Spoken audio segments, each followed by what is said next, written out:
देख रहे हैं गुमान छत्तीसगढ़ न्यूज। छत्तीसगढ़ की हर छोटी से छोटी खबरों के लिए जुड़े हमारे गुमान छत्तीसगढ़ न्यूज से। न्यूज चैनल को सब्सक्राइब करना न भूलें।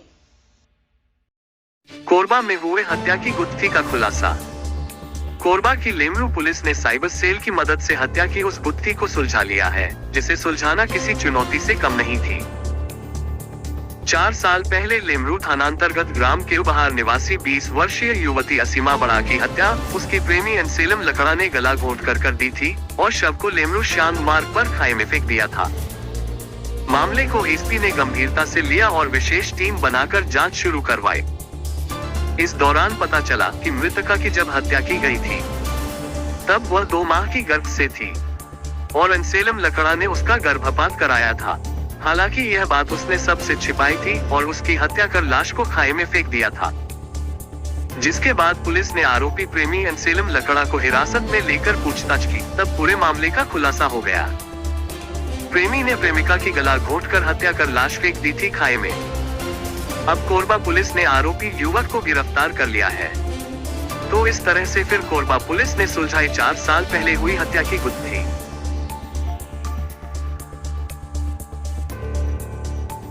मृतिका असीमा बड़ा, जिसकी गुमशुदगी अक्टूबर माह 2020 की थी और जिस पे उसके गार्जियंस, उसकी बड़ी बहन ने जनवरी 2021 में पुलिस टीआई लेमरू थाने में उसकी गुमशुदगी दर्ज कराई थी।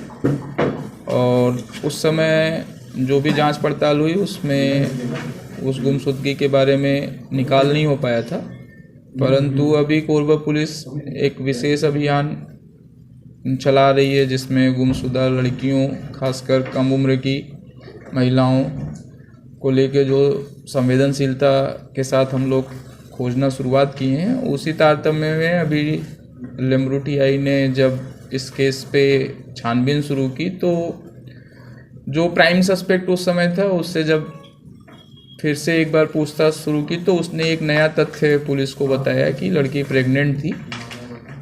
और वो लड़की जिसके साथ प्रेगनेंसी जिसके कारण थी, अपने बॉयफ्रेंड के साथ एक कंपाउंडर था उसके पास जाके उसने प्रेगनेंसी अपनी चेक कराई थी और प्रेगनेंसी अबॉर्ट करने के लिए दवाइयाँ देने की बात हुई थी। तो ये एक नया तथ्य पुलिस को निकल कर आया। तो फिर कंपाउंडर से बातचीत हुई, कंपाउंडर ने मतलब भी ये पुष्टि की। उसके बेस पे हमने उनके जो गुमशुदा लड़की थी उसके प्रेमी को फिर से बैठाया और उसका उस समय का जो इन्वेस्टिगेशन में सीडीआर निकाला था, सीडीआर को हमने फिर से चेक किया और लड़की और लड़के के लोकेशन को रेगुलर हमने फिर से ट्रैक किया। तो देखा कि नहीं, हाँ, जब लड़की का मोबाइल बंद हो रहा है तो उसके साथ ही लड़के का मोबाइल की लोकेशन दिखाया। फिर लड़के से जब हमने सख्ती से पूछताछ की तो उसने एक्सेप्ट कर लिया कि जब अक्टूबर में लड़की गायब हुई उसके उसी दिन लड़के ने उसकी लेमरू थाना क्षेत्र के एरिया में जंगल क्षेत्र में ले जाके उसका रस्सी से गला घोटा और फिर उसको खाई में फेंक दिया। उसकी निशानदेही पे कल फिर पुलिस पार्टी एफएसएल टीम के साथ जाकर वहाँ से मौका वारदात से मतलब नरकंकाल हमने जब्त किया है और अभी हम उसको फॉरेंसिक जांच के लिए, डीएनए टेस्ट के लिए उसको हम ऊपर भेज रहे हैं ताकि मृतिका का ही नरकंकाल है वो पुष्ट कर सकें। और आरोपी को अभी 302 के केस में फिर हमने अभी गिरफ्तार किया और अभी न्यायालय में रिमांड के लिए पेश करेंगे। हर छोटी बड़ी खबरों के लिए हमारे गुमान छत्तीसगढ़ न्यूज को यूट्यूब पर सब्सक्राइब करना न भूलें, क्योंकि हम आपको दिखाते हैं सिर्फ खबर नहीं, सच्चाई।